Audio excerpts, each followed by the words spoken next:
Hello and welcome back to SAHD, the stay-at-home dad, not a chronically depressed person that has just now realized that every single action he takes is going to form his child into what hopefully is a good person instead of a motherfucking psycho. But all concerns about parenting aside, I got a serious question for you.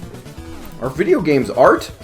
Of course they're art, but believe it or not, there are a lot of people out there that disagree with my opinion on that. And all I have to say about that is those people. Because this list is not for those people. This list is for people that understand video games as a medium are gorgeous. And instead of just sitting back and taking it all in, us as players love to dig in our freaking dirty paws into whatever game we can get into. And really, there are a lot of games out there that can hit a person on a personal level and connect with them in a way that just most video games don't. That's because video games are an interactive medium that, even though we're seeing the story unfold in front of us, we're not just mere observers. Gamers can see themselves in the story, living out crazy fantasies or tackling those inner demons that live deep inside of us. I believe that a gamer's top 10 says a lot about the person playing the game. This list took me a long time to put together. For those of us that appreciate the beauty of video games, a top 10 list is truly a peek at somebody's personality. I figure if I want you guys to, actually trust me in my reviews of games, I'm going to have to tell you which games I hold in the highest regard, and why they're there, and just what kind of gamer I am, deep on the inside. So, with that in mind, these are not the greatest games of all time. No. These are just my 10 favorite games of all time. So, with that in mind, let's stop talking about them and start playing some! Woo! That was a weird way to woo.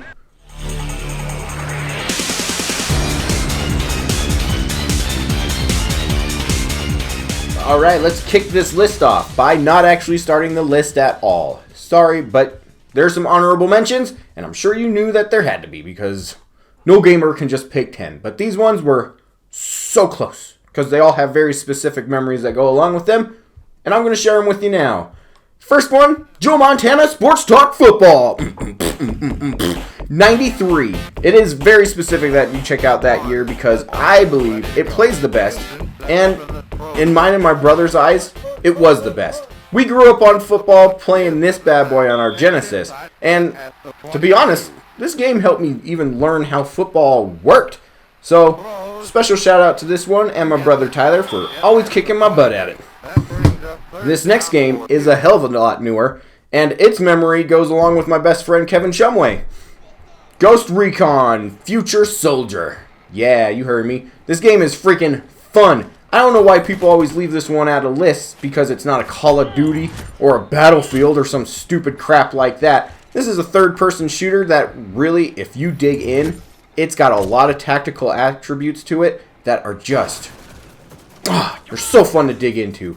But enough talking about that one. I'm going to talk about my last game that gets a special shout out, and that is The Neverhood on PC. Hells yeah, if you have never played a click and point adventure, Neverhood is probably where you should start. It's a beautiful PC game made back in the 90s, and it is all claymation style, and I've loved this game ever since it came out. But it also holds a special place in my heart because it's the very first point and click adventure that I got my beautiful wife Krista to play with me. And now, it's just kind of something that we do together. We find a point and click adventure that's really fun, and we play the out of it. Love you, baby, and I love this game. Number 10.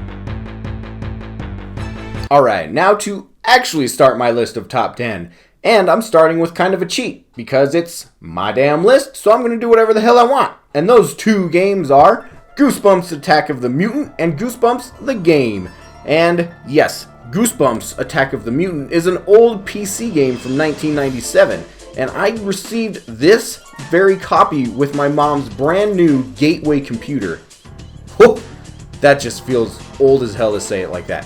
But I loved Goosebumps. I loved the TV show. I loved the books. The books even taught me basically how to read. But when I got this with my computer, holy damn did it blow my Goosebumps fandom through the freaking roof. Games were really only just getting into the groove of creating entire 3D spaces to explore and just get lost in while you were looking around. I know it looks silly by today's standards, but it made me feel as if I were actually in a Goosebumps book. The bright colors, the over-the-top villain, the creepy emptiness of the game blended perfectly into what I felt every time I read or watched Goosebumps. And for being a kid's game, there's some pretty crazy ways to solve the game's puzzles. For example, right after being put into a sand trap, you have to have the right timing and grab this rat's tail to have it pull you out. Or, to beat this plant guy here, you have to open up a door and let in bees instead of just attacking him. I mean, really, that was thinking outside of the box back in the day. Overall, this is a silly game. Super short, and I have no clue why, but I have to play through it at least once every year. And really, it's just ridiculous fun. And on the other hand, we have Goosebumps the game. It came out in October of 2015. It's a point-and-click adventure, meaning yes, I played it with my wife, and we had a hell of a time playing through it. There's just endless Easter eggs from the TV show, from the books, even a little bit of sprinkled in from the movie that was new at the time. And the art style is gorgeous. I love that comic book look, and it really just matches Goosebumps to a T somehow. When this game came out, I was so excited to play it that my wife and I sat down and finished it in like 2 sittings. Then we played through it again and got the rest of the trophies. This game made me feel like I was a kid again, and the empty world always gave me the feeling that something was right around the corner. Plus, the music is somber, beautiful, yet creepy all at the same time, giving me a similar feeling while I played Attack of the Mutant when I was a kid.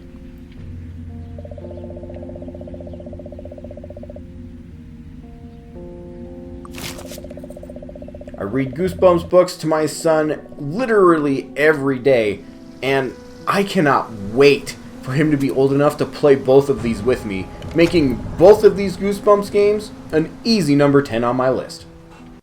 Number 9. Number 9 on my list is probably the newest game on my list, but it was so good and it made such an impression on me that I became a fan of the entire franchise, and that game is Sonic Mania. If you've been watching my reviews from the beginning, you'll know that this was the second review that I ever did. And to be honest, I was expecting it to be just another Sonic game that was fun, but kind of a hollow experience. But hot damn did Mania prove me wrong! First off, the graphics are perfect. This is exactly what Sonic needs to look like, and the gameplay was freaking tight! Sonic, Tails, and Knuckles all feel great and are fun to play as. Plus, the fact that the levels somehow feel old, but new at the same time blows my mind every time that I play. The stages are built in such a way that you can get going fast as hell and watch everything blur by you. But you also need to master the platforming from time to time, making Sonic Mania a perfect blend of fast gameplay with challenging areas. And any game with this many fun bosses to battle has to be this high on my list, right? I mean, of course! And the music here is also on point.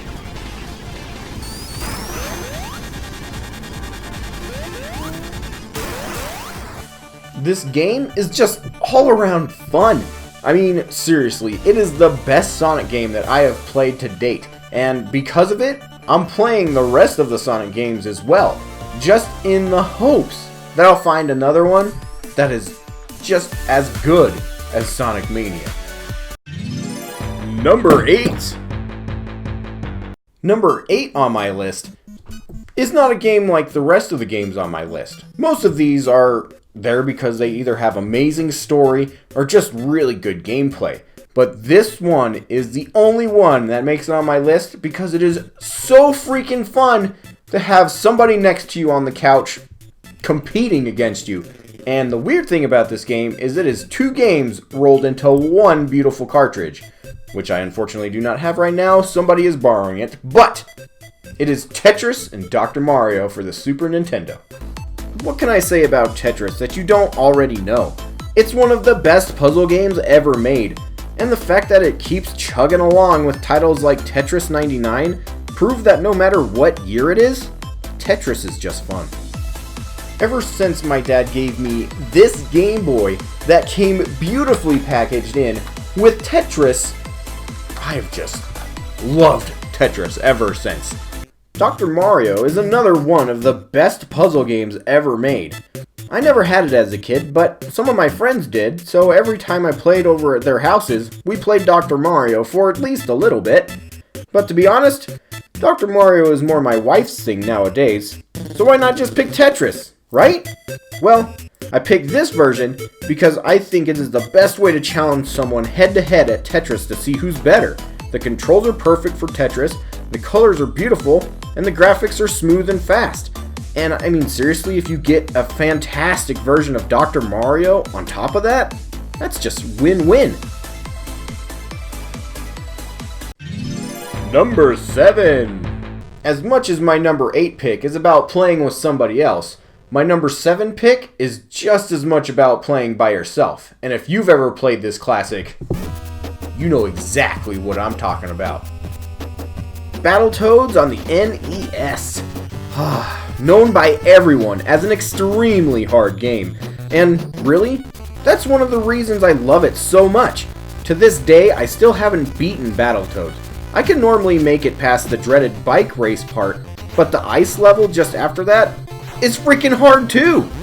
But, as I said, that's why I keep coming back to it, and the controls are great. When I die in Battletoads, I've never really felt like it was because the game screwed me over. It was always because I screwed up, even if I screwed up just the tiniest of bits. And growing up in a small town, I think I was seriously like one of 5 kids that had a copy of this game, so I was like the freaking gatekeeper to self-inflicted pain, and oh man, I loved it. And for that reason, I had people trying to buy it from me for crazy prices, like $60 when I was in junior high. I even had a friend of my brother's come up to me a week before I moved out of Wyoming and offered me $80. Yeah, you heard me, $80 for my copy of Battletoads. Yeah, thinking about it now, I probably should have just sold it for the $80 and then bought a complete in-box copy of it. But this $2 version is just, it's from my childhood. It was too hard to let go. And eventually, I'm gonna beat this freaking game. I swear to God. I'm gonna keep trying, but someday, I'll beat it. I promise. You guys will probably watch me do it. Number 6. Here we are, almost halfway through the list. And for all of you out there that know me really well, this game is gonna seem, well, a little low on my list, but a little bit of history first. I am one of the biggest Teenage Mutant Ninja Turtle fans you will ever know. I love the Ninja Turtles.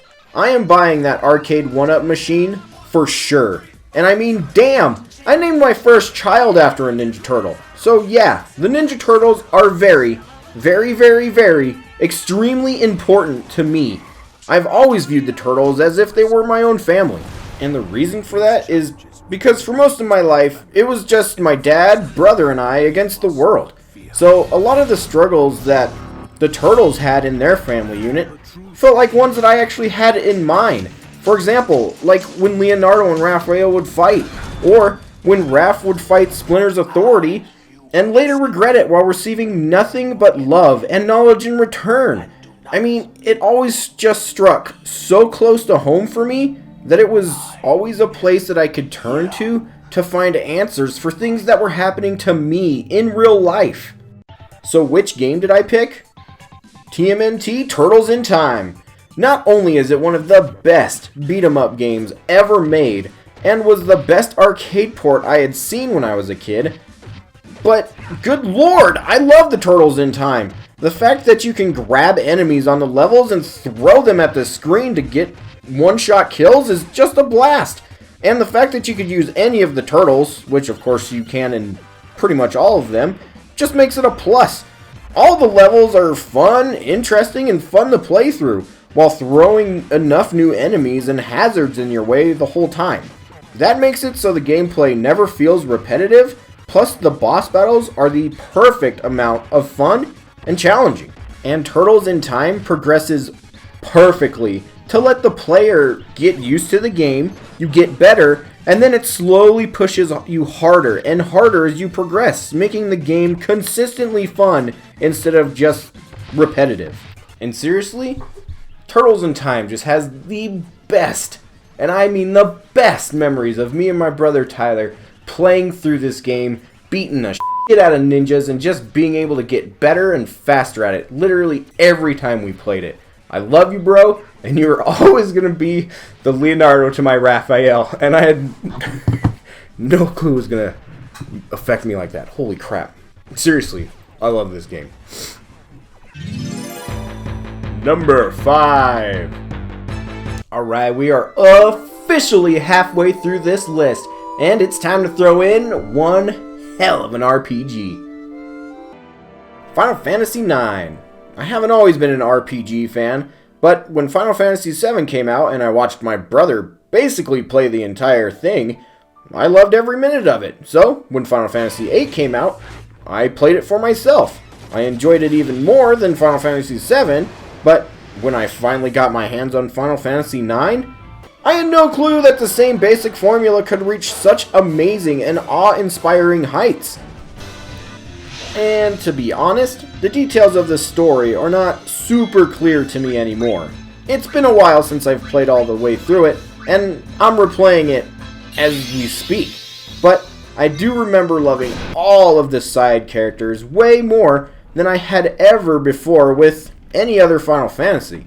I legitimately cared about what happened to every character. And I mean, come on, Vivi has got to be one of the best, if not the best Final Fantasy character ever. I mean, right? He's so tiny and cute and awesome. And the music in this game is so spot on that seriously, Final Fantasy IX is one of like maybe 5 game soundtracks that I listen to actively. Like while I'm just cleaning dishes or watching Raph do what he's doing. Seriously, I love it, and I love all of the emotion, and just the fact that the soundtrack can get me pumped, like pretty much anywhere at any time. And for real, this is the best PS1 Final Fantasy, and probably the best Final Fantasy I've ever played. And really, that's saying a ton, because every single one of these games are amazing. But this one just sticks out to me the most. Number 4! Have you ever thought about what a game would be like if it took elements from Alien, Event Horizon, Pandorum, and Resident Evil 4 and just jam-packed all that amazing stuff into one clean package? Really? You haven't? That's crazy. Dead Space was a needed reimagining of survival horror games when it came out in 2008. It had been a couple of years since we had a good horror game, and even longer since an amazing horror game was released that was perfectly balanced of horror, action, and great storytelling. And the fact that Dead Space found the way to make Twinkle Twinkle Little Star creepy as hell.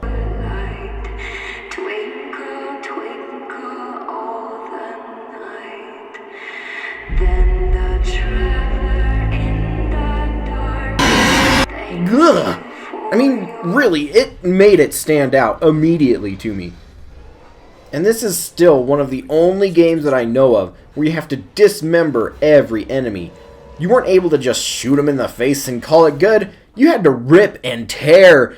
I still remember the demo telling me before I started that I needed to fight the enemies like this, or else I would fail. But I'm not only picking Dead Space, I'm also picking Dead Space 2, because it's freaking amazing. Along with being amazing, the reason I picked both of them is because their two stories complement each other perfectly. Dead Space is a pure thrill ride of Isaac Clarke looking for his girlfriend in the Ishimura. It was filled with scares, blood, and a sad twist at the end when Isaac finds out that she had been dead the whole time. Seriously, most horror games can barely think of a reason for you to drive all the way out to the end, but Dead Space did that effortlessly, and then threw a crazy twist in your face at the end. Incredible! After that, Dead Space 2 is just as much about scaring the crap out of you as it is about trying to piece Isaac back together. I love that he's suffering from a form of PTSD from the first game and blames himself for the death of his old girlfriend. And the game messes with you the whole time, making Isaac see things that aren't actually there, but they're attacking him and they're making him freak out, both physically and mentally. Just an exciting story arc, and the first two games feed off of each other, making both of them even better. And yes, I also really enjoyed Dead Space 3 and Dead Space Extraction. Although they're not my favorites of all time, so they didn't make this list because they were very clearly afterthoughts, but they also added a bunch of lore into the Dead Space universe. So if you enjoy the first and the second one, you definitely need to play them. And an extra little fun note about Dead Space. F you, EA. Why did you close Visceral? Now I'm never gonna get an extra Dead Space to play. God. Hate you, stupid monkey dick sucking. Ah! Number 3. Alright, my numbers 4 and 3 picks are actually so similar, it was really hard to figure out which one would go first. But the only reason this one beats out Dead Space is because it is the fact that these introduced me into the world of survival horror. And yeah, you know exactly which ones I'm talking about. Resident Evil 1 and its remake, and Resident Evil 2 and its freaking remake. It's awesome. I remember the first time I saw Resident Evil, I was hanging out at my oldest brother's house in Casper, and he was in the middle of playing a game when we showed up, so he had us wait as he played until he could find a save point. And he was right in the middle of that creepy spider part where those giant bastards are crawling down the walls, and it was so gross, but it was also so freaking cool. And this was the first game I played where I needed to manage my resources to just make it through to the end. Games I had played before this point were just use whatever you had whenever you wanted, and it took some practice to only use what I needed. And in other cases, not overuse my ammo so I could kill something later. Then a couple of years later, the same brother gave me Resident Evil 2, and I don't think I've ever played the same game so many times in my life, but I couldn't stop playing it. And again, the story was creepy and interesting while introducing Leon and Claire.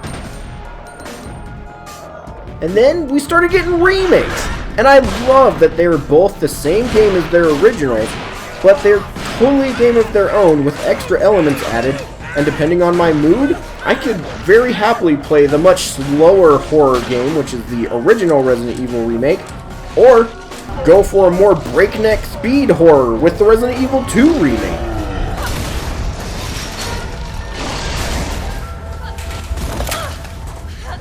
All 4 of these games are fun, frightening, and hell, even the DS remake of Resident Evil 1 was amazing. Seriously, what can't Resident Evil do? Okay, we don't talk about those ones. Those ones don't count. 1 and 2. 1 and 2 only. Number 2! Alright, we are finally into number 2 on the list. And we are taking a big-ass jump away from dark and creepy and into a kingdom of fun and happiness. That's right. You picked it up when I said kingdom, didn't you? The Mushroom Kingdom in Super Mario 64, to be more specific. Mario World is amazing. Odyssey was great. And the rest are really good. But the Mario game that I just couldn't wait for or stop playing once I got my grubby little hands on it for myself was Mario 64. I love the open world that is the castle. I always felt like I could explore wherever I wanted, and the way you needed to jump into the paintings to start a level, added an air of mystery that made the whole thing more magical. And whenever I figured out how to get a star, it feels marvelous and has weight to it, unlike the Power Moons in Odyssey. Plus, the fact that Mario 64 was made so freaking well that literally every single 3D game that came out after it was compared to it. The way Mario is controlled in the 3D space is still used, and without Mario 64, it may have taken games in general longer to hit that sweet spot.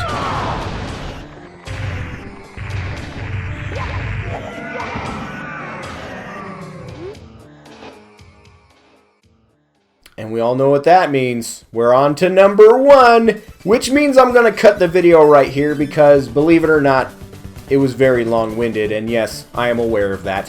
And to all of you that have made it this far, wink and a thank you. I appreciate it because I put a lot of work into these things, and I want my number 1 spot to be very special.